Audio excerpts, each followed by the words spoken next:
Welcome back again, and here we are. We are getting down to the wire with this AC and rewire. Yeah, there's been a lot of work done to this car, getting air conditioning in it, getting wiring from front to back. It's been a lot of work. Basically tearing the entire car apart. We're getting down to it. So today's plan is to get all the wiring necessary that goes underneath the carpet. We got some brand new audio wire, getting rid of that blue stuff back there. It's a little on the short side, that stuff, so this is longer. So we can run new cable all the way to the back. We're going to run the wiring for the rear of the car. So this is the rear body kit. This is tail lights and everything that goes at the back of the car. That's got to go underneath the carpet. I'm going to have to take this stuff out here to get the carpet underneath it, but that is the plan. So let's work on that.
The rear wiring is now at the rear of the car.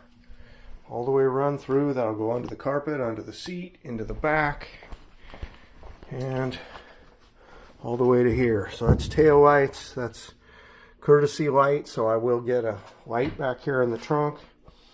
That's rear license plate lights, turn signals, etc. So excellent, that is a huge one. Now we can move forward, I think, with getting the carpeting back in the car, and that's going to be a huge thing. So I got to clean up the carpet. It's kind of a disaster. Well, I think we got things pretty well organized to get the carpet back in. All the wiring that needs to run to the rear of the car is in. These are speaker wire and amp trigger wire, so that's going to go to the front of the car for later on down the line when we get some front speakers in. Rear speakers are hard to see, but right there. Rear main harness. I'll get that maybe straightened up a little bit more. Red wires, main amplifiers for the rear stereo. Black wires are RCA and antenna wires that come up to the rear. Actually, interesting fact, the Chevelle you could order a 64 Chevelle with two antennas as an option, but only one of them's an actual antenna. The other one's only a dummy for aesthetics. Interesting. So, yeah, I think that we're ready to put the carpet in. We just got to clean up the carpet because it's pretty filthy, so let's do that. So I got the carpeting stashed over here in a pile, total mess. I got to dig that out.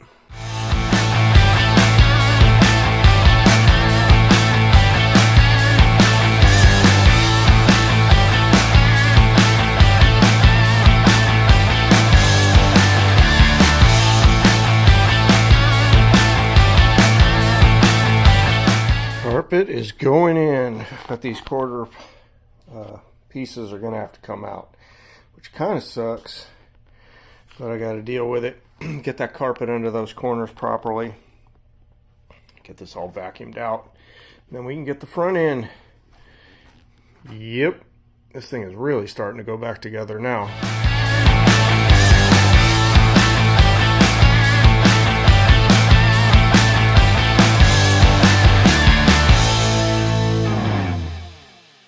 Here's an interesting feature just to the convertibles, and that's this little drain pan over here. This area catches the water that drips down inside this area where the convertible top mechanism is. And I, as you can see, sealed that up completely previously. I actually need to put a hole in that thing because when that gets water in it, it needs to drain out to the ground. So I'm going to drill a couple holes, one there and one over there, just so we have our proper drainage. Should we ever drive in the rain, we got to have it drain out. All right, let's keep going. Boom, carpeting back in the car. It looks pretty good. Pretty good.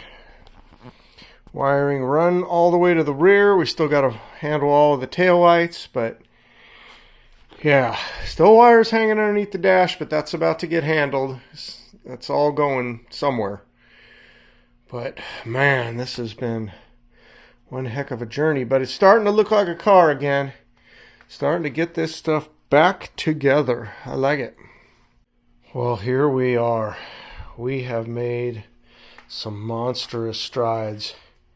You can see most of the wiring is buttoned up underneath this dash. We still have to deal with the turn signal wiring.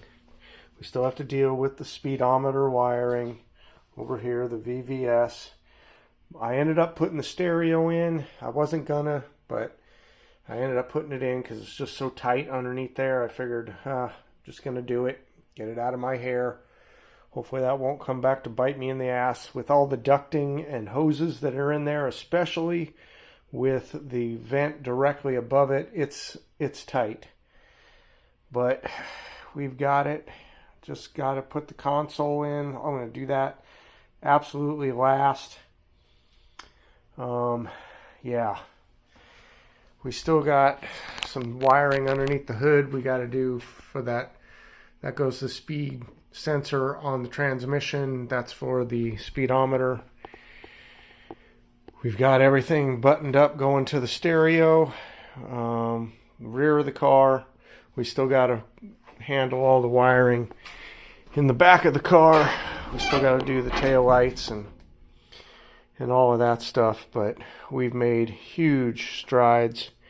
Of course, the whole stereo still has to be completely redone. That's all stereo wiring, and that'll be absolutely last. Got to get the column bolted back up. I got to figure out the horn wiring, and man, we are about 85% done. I'll probably leave the glove box door off until we get over to see the AC man, but just got to get those gauges in and then we can fire this thing up. Almost done. Man, this has been a journey. Hey, I just want to take a quick second to say, if you like this content, please consider liking and subscribing and following along on this channel. I see that 98% of you are actually not subscribed. If you were to subscribe, it would really help me out and help move this channel forward. Thanks. Let's keep watching. We got some new parts that have shown up. This is a radiator overflow canister. My other one was leaking, and it didn't leak a lot, but it was enough to provide drips and splatter inside the engine compartment I didn't want. So that's going to go right here in the next to the radiator. I'm just going to mount it right to this bracket, I think, is what's going to happen.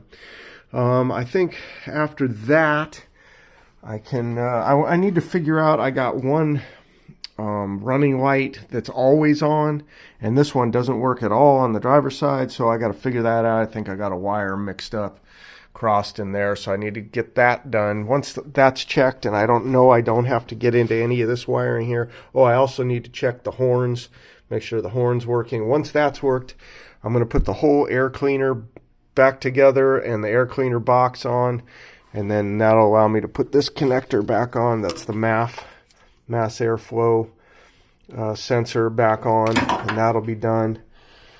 These are the VVS wires, and this is a tack wire. I got to deal with that. Those need to go together. Then that can all be buttoned up and put back into that corner over there. The air conditioning wiring, this wire here is going to go down to a sensor on the dryer, and this air conditioning wire, that'll all be buttoned up right before I go to the air conditioning shop. I haven't opened up the dryer. These are sealed to keep humidity out of them. They're going to pump this out anyways. They're going to vacuum it all out, but I figured I would leave that sensor out. And these wires, I do have to actually connect this as the ground wire for the air conditioning. I need to connect the air conditioning and power up the air conditioning unit, because there is a calibration that needs to be done with the potentiometers in the control unit that controls the AC. So the sliders over here, right here, you have to cycle those through, because basically this is a computer. So you slide the slider all the way down and then all the way up for each one, and that programs the computer to know how long the slide is on the potentiometer, and then it knows where top is and where bottom is on each one of the three, and then it programs the system so it knows where the position of those switches are. I still got today I'm going to be wiring up the turn signals. I got to go through the factory wiring and get it to match the new wiring. Test the horn, like I said. Going to get the speedometer cables wired up. The whole rear of the car is done. Technically, I think I can put the crossbar in. That's this bar here. That holds seat belts in. So I can get that bar bolted back down, and that'll permanently mount the carpeting.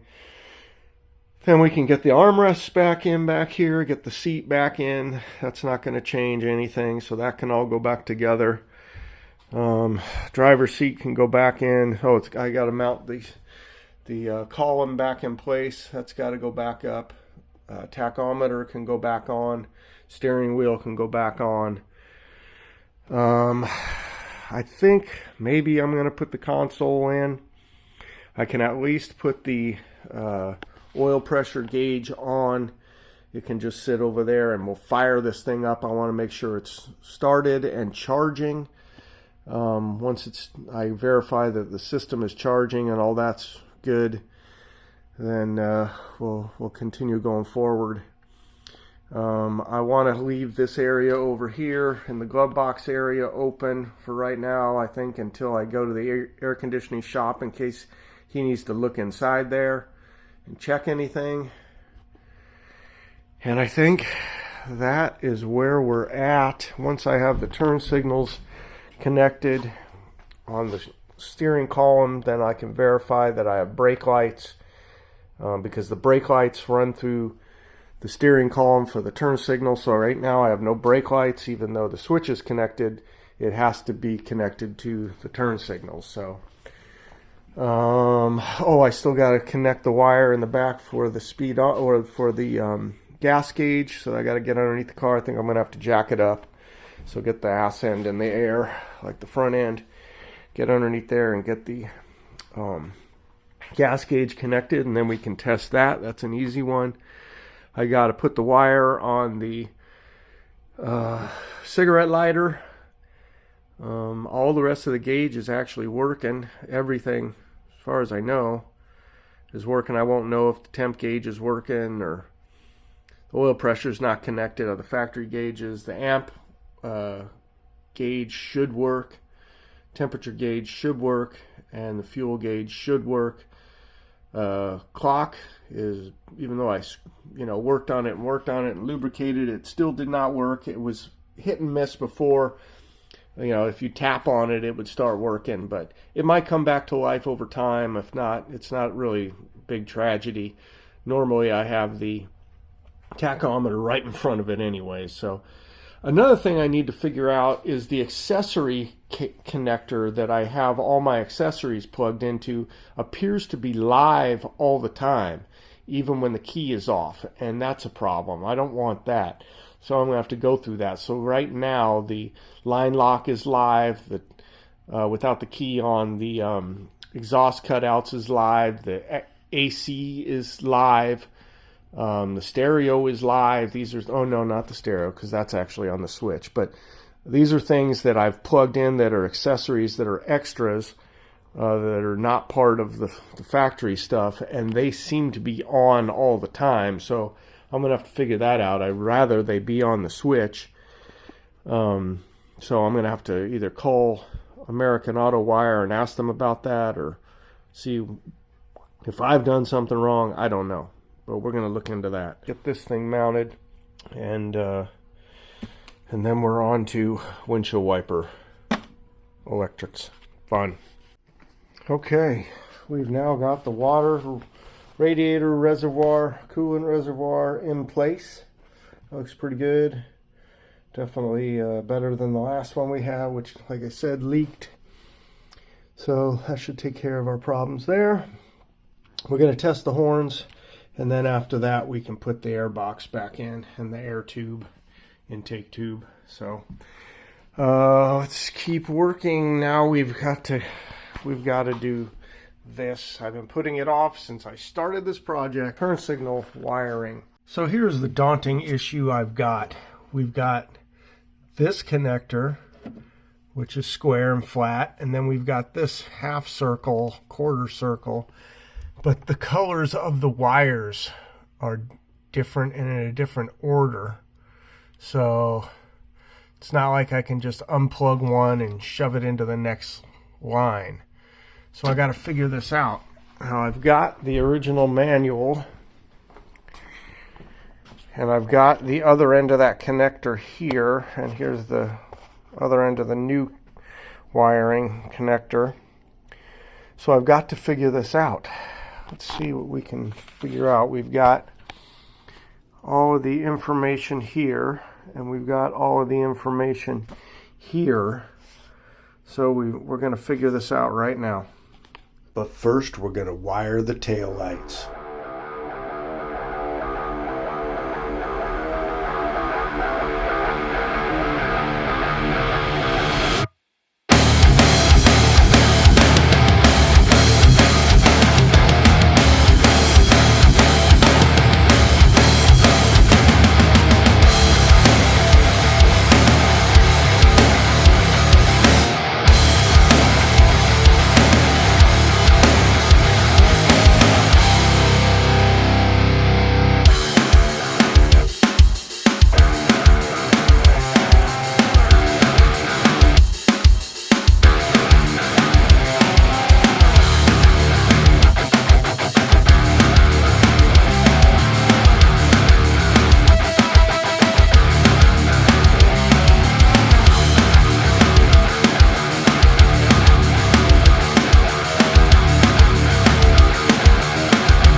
We have got brake lights. I don't know if you can see them.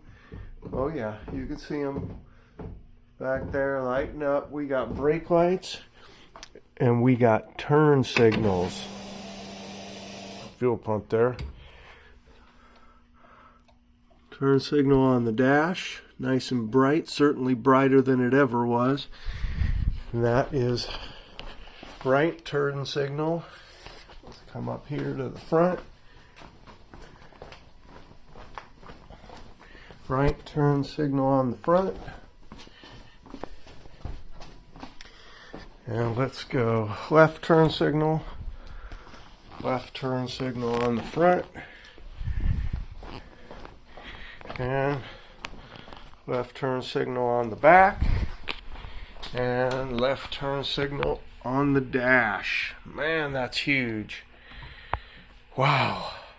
That I'll tell you this, that was the hardest part I've had to figure out, because I had to figure out the wiring on my own through the book, through the paperwork, and what was coming out of here, but we figured it all out. The only wire I've got here is this one, and that's for the horn relay. So I got to figure that one out, because it's not getting through to here, and I have to somehow take this off. So I'm going to go ahead and crimp that wire, leave it out for right now, and then, because it's that wire here is not continuity to here, so I got to figure this wire out. It could be an issue inside of here. I've had problems with the horn wire before, so I got to figure that all out. But man, that was huge. That was a major stress, but we got it figured out. Mega. We have now got a gas gauge. See if we got a full tank of gas sitting in this car. Oh yeah. Man. I am so close to being done with this. I also had to take out this courtesy light over here and mess with the socket. It wasn't mounted right, and it's causing a problem, but it's reliable now. So, yeah. Let's come back here. I'll begin. Courtesy light in the trunk, too. Love it. Well, I think we are done for today, but tomorrow we're going to do the tachometer. You can see wire hanging there. We're going to do the center console gauges. That coil of wire all the way over there is for the lighting, for the dashboard lights. I actually grabbed some off of over here because there's console illumination. So that's going to be there. That's part of the dashboard lighting. Yeah, speedometer's wired. Turn signals are wired. I got one wire down there for the horn I gotta figure out, that's hanging outside the connector. I gotta figure that wire out. That goes to the horn. Everything under the hood is buttoned up. I may be adding another wire off of the alternator for that aftermarket gauge. I think that's gonna happen, but I'm not entirely sure. I'm gonna be running a new coil of wire this is for the oil pressure gauge. The one that I've always had is in the stupidest place. It goes through right there and has been rubbing on the metal of that firewall thing. I tried to put a piece of rubber and zip tied it in place to isolate it, but that over time will vibrate a tear in that line, and I'll have an oil leak. So the plan is to run a new line for that gauge and come out the hole for the shifting cable. There's a rubber grommet there underneath that carpet, and I'm just going to come up through that hole right above the transmission and then right to the gauge that's in the console. So it'll pop out right there, and that'll eliminate that problem. So I think one more full day to deal with these gauges here and the console. I got to do little modifications to the console, and then we're going to start getting the seats and the back armrests back in. Driver's seat, maybe even the passenger seat. Shit, I might put this whole damn thing back together. I got to go talk to the AC guy, see when he's got time to do this. So, yep, we're almost done. Thanks for watching as always. We're really nearing the finish line now. Not that much left to go. We're going to get this thing buttoned up, get her put back together, get her back on the road, get the AC charged, and then we're going to do some driving in this car. Oh wait, it's winter time. Yeah, we're going to do it anyways. Anyways, thanks for watching. Like and subscribe. See you in the next one. Peace.